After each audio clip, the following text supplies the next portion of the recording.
Rise and shine, wild ones! It's Bernadette. I'm here with your Pick a Card Daily Tarot reading for Friday, December 11th, 2020. What's the first thing we notice about the reading today? The repeating numbers, the master number 11, the 2020. There's big angel, angelic repeating numbers, numerology juju going down today, which is very interesting because Friday, it's the day of love. It's your throat chakra day. The ruling planet is Venus. It's all about the things you love, right? Who do you love? Who do you love? It better be yourself first, and then we'll move on to the rest of the world, right? Okay, well, maybe animals come a little bit before us. No, it's right there with us. But all of that being said, there's also it's a card and an animal I wouldn't have expected to show up for you guys today, which is the Four of Cups, which is the frog. Now, this card is it's not exactly what it appears to be when you first start reading tarot, or maybe even get a little bit more into the tarot.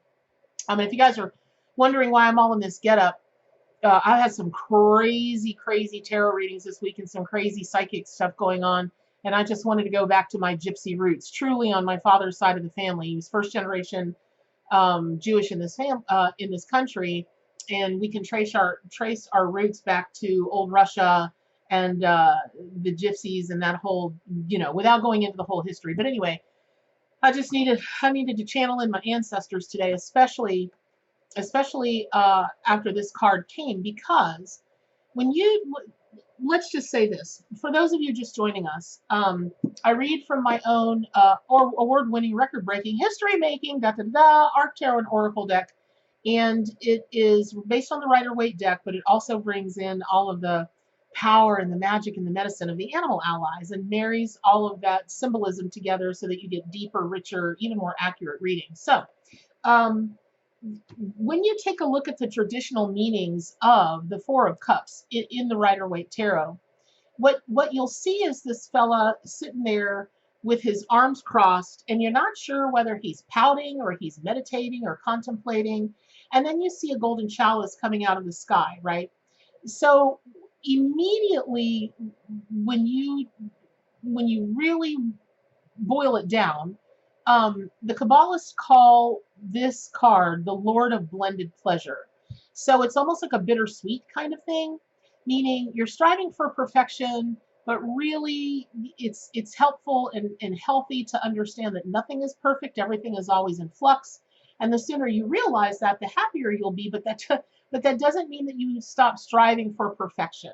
And maybe it means that you give voice to a different way of communicating perfection to the universe or to yourself.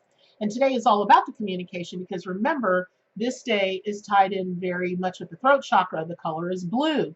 That's why it's cups. Cups are the tarot, the suit of cups is associated with water, which is associated with emotion, which ties in perfectly to frogs, because people are like, Bernadette, what does a frog have to do with the four? Really? Okay. Well, if you take a look at any frog just kind of sitting there, like it is in the art card, they just look like they're little Buddhas just sitting there contemplating, everything about life, and perfectly still, perfectly happy, just to think about the mysteries of the universe. But one of the biggest reasons that Frog jumped in, to be the animal ally that is associated with the Four of Cups in my deck. Little known fact about frogs, they don't drink water, they absorb it through their skin. So every time I see a frog for somebody, in particular if it comes out in the Four of Wands, I wonder if they are considering their emotions, working with their emotions, or if they are their emotions. Are they drinking everything in through their skin? Are they feeling things like, empaths are always like, I feel this so much, I feel this so much. Triple Scorpio, I understand that, I feel it so much, I feel it so much. And in the appropriate times that it's not detrimental to you or the people around you because of how you act or react, drinking in, absorbing in all of that emotion can be it can just be such a gift.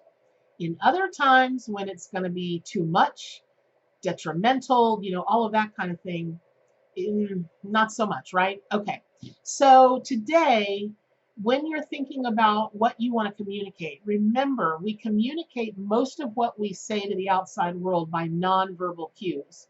It's not so much what you utter, although the air passing through your vocal cords and vibrating there, that's what gives you that voice, right? That's what gives you the words. The rest of it is how you tilt your head, how many times you blink, do your eyes dilate, do you hesitate? I mean, listen, we could do this list all day long. You know, I know you guys could hear me saying, please, please do all things coming from a place of love, communicate from a place of love. But you don't have to say it here to communicate from a place of love.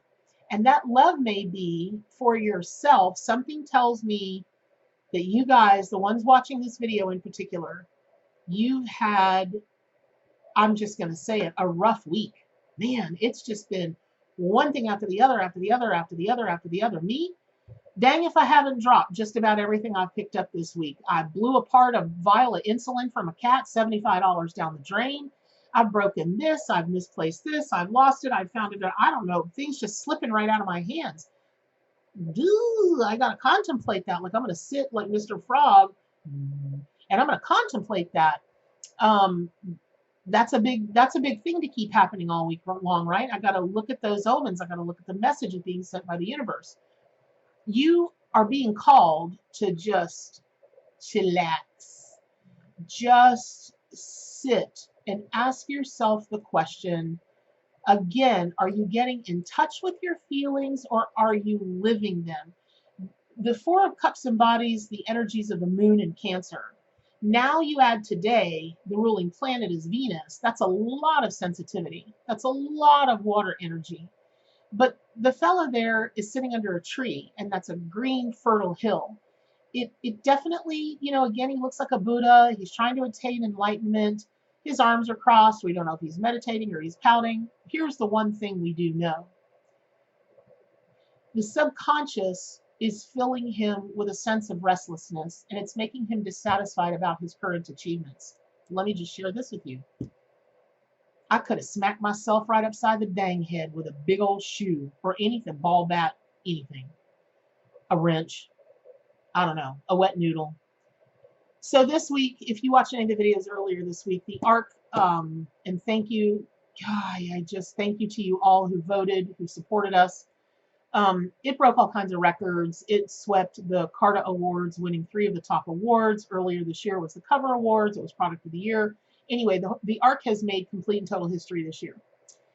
And I relaxed and enjoyed that moment for about a moment. And I was already on to the next thing. All right, well, let's go. We're already in the middle of creating another Oracle deck that matches the ARC. And animals, I can't reveal what its you know, what its theme is yet, but you're gonna love it. Oh, you're gonna love it. And my book is coming out next year. It will be the book on anything having to do with spirit, totem, and power animals. It's got 333 animals in it. The book that's already in the ARC, included in the ARC, is in the second edition, is 386 pages. It's expanded, it's revised. It already has 149 animals in it, and that's more than any other book out there on spirit, totem, and power animals. And so I was already on to that. Like I didn't even give myself time to take a break, a breath, and just, I was already on to my enlightenment. And what I mean by that is the wild ones, right? We are the wild ones, the wild pack. Come on, y'all. We're the people who want to always do better. We're the people who always want to be better. We're always the people achieving or trying to achieve more self-actualization, find our own personal power. You know, we really take our self-development very seriously. We take healing very seriously.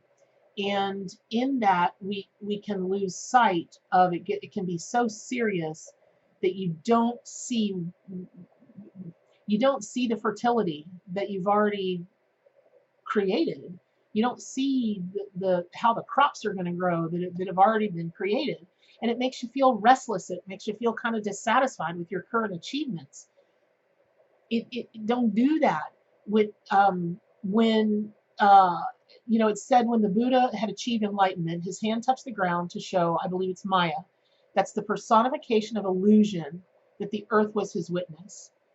There's what is enlightenment? Like, we can talk about it as humans all day long, but how do we know? We're human in this human form. Our soul knows, our higher self knows, and we might get glimpses of it now and then. Listen, y'all, I'm still a beer drinker. So, I'll sit in my backyard in a fire pit and crack jokes and, cause a big old hootenanny, and then the next day I'll be sitting in meditation receiving downloads from people's dead relatives or whatever, because that's how I roll. But that does not make me any less enlightened than the people who live in the ashrams or the this ram, or if they drive a Dodge Ram, because that's what I signed up to do. That's the enlightenment that I signed up to achieve in my way, and then from that, put what I'm putting into the world. The way you do it is very different. People that live in the communes, people that live in the kibbutzes, people that, you can live in a yurt, for God's sake. You live in a tree house. Your enlightenment, you see where I'm going with this. But today is not the day to feel restless. Today is not the day to let your emotions just get the best of you. It's just not. Remember, this old boy's sitting under a tree. So that it's about the roots that are in the ground. It symbolizes growth. It symbolizes stability, and it symbolizes shelter. In a sense, the tree in this card symbolizes your protection or shelter. It's like a refuge from the troubles of the world. Now, how much time you spend in the shade on your inward journey, that's up to you. Eventually you're going to have to get up. Your legs are going to fall asleep. You're not going to be able to get up. You'll be dragging yourself along out from under that tree on your elbows because you've been there too long and your legs have fallen asleep. That's never good. So know the right time to, just shake off those emotions and understand that the cups on the ground in this particular tarot card, the Four of Cups, they symbolize things that have given you joy and pleasure in the past. And it's okay. It's okay if it's worldly. You live in this world. When you don't live in this world and you don't want to, be with the earthly pleasures, then don't do it. But in the meantime, stop croaking on all of us that do. So, and stop croaking on yourself. Just have some fun, y'all. Just have some darn fun. Now, again, this might be a day, because I just feel like you just kind of want to sit around and hum or sing a little bit of a sad song, or, you want to be on the more gloomy side of the philosophical conversations. Okay, that's fine. But make it like that short, right? It's time for you to recharge your batteries. Now, you might think that the grass is greener on the other side, right? You might take a look at how someone else is living their spiritual life and say, I want to be like them. I want to do this. I want to do that. Okay. Why? That's number one. Number two, even if you do want to make some changes, have you taken the time to calculate or make a note of the things that you love about yourself, that you love about your own spiritual ascension, or your own things that you want to accomplish, or that you are accomplishing? Why are you so unsettled? And, listen, I look around at people that they have such a gentle demeanor that you just melt in front of them, and they're just so genuinely compassionate and kind and sweet. I just feel like a big old ox, man. I'm the mastodon coming through the door. Hey, it's Bernadette! And, I tried to be that other way for a whole year in my life. And I almost had an aneurysm. It was the hardest thing I've ever done. It wasn't true to me. And one day I was just like, that word blanket? I was like, blanket! I went back to being Bernadette. And, all kinds of great things ensued, not because I'm great, but because I was myself. Circular conversation, I know, a little bit, but how all of this dovetails back to the frog, and the frog being the Four of Wands.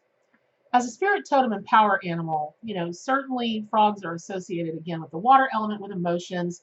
They're shapeshifters because they live partially on land, they live partially in the water. They can easily slide back and forth between that psychic element, which is water, and then being very earthly, very reality grounded based. They just, you know, hop in, hop in, hop out, kind of like wax on, wax off. But frogs, goodness, in every culture, they are just revered as being associated with growth and fertility and rebirth and the cleansing. Venus, interestingly enough, the Roman goddess of love, holds frogs sacred, so they represent relationships. In retrospect, it's the perfect one to come out for today. You know that old saying, you've got to kiss a few frogs to get your prince? Okay.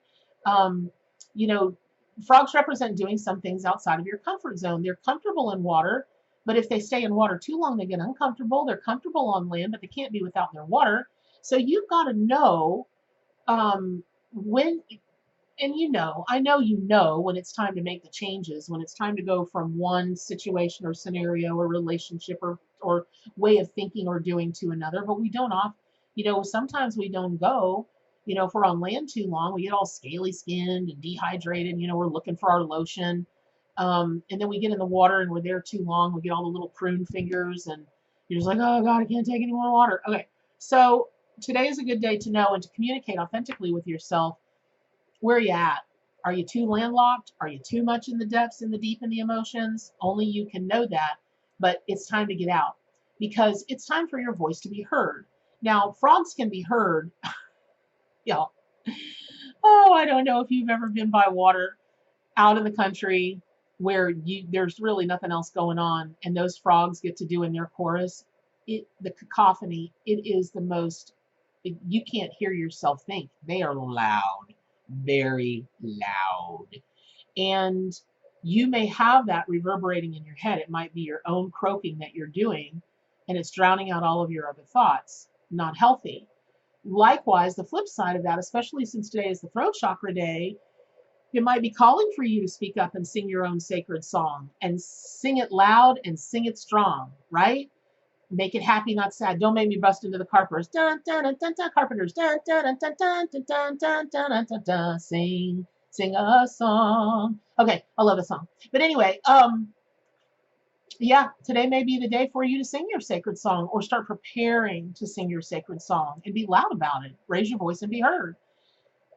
Frogs can leap like 20 times their body length, which is crazy because what's the frog that can weigh like 20 or 30 pounds? Those giant Amazonian frogs. You ever seen those things? It is my dream in life to see one of those things or a bunch of those things in real life. I've just got to see a frog as big as the cement one that sits on my porch. I've got to see it. So when you're going to jump, remember, you can jump tiny because there's a frog. Maybe it's the Amazonian frog that can only a half an inch. So 20 times its size would be like, what, 10 inches? That long? Okay. But for that little critter, it's a marathon. He's won the little froggy Olympics, right? He's won the Amazon Olympics, the Rainforest Olympics. But for a 20-pound frog that is, you know, what, 2 feet? 2 feet, that's 40 feet, y'all. 40 feet. That's crazy.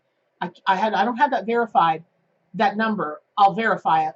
Look it up, verify it for yourself, but it's long. So whatever this leap is that you're thinking about making, you're taking too long to make the decision because you're tucked up under that tree. And it's get with the program. Let's go. You know, frogs also hearken springtime coming in. There's a frog in Alaska that no matter where they are, when that first snow comes in, they do that. And they literally freeze. Their whole body freezes through the whole winter. And then when it's not icy anymore, they go, and they jump right back out there in the Alaskan wild and, you know, do their thing. So again, everything has its season. You might be contemplating too much for too long. Stop. Unthaw yourself. Like, you know, get a blow dryer. Go into a sauna. Have a cup of hot chai. Do something. But unfreeze yourself and make that leap, make that jump. One other thing is, you know, frogs really do rest on lily pads and they rest on twigs and branches and that kind of thing.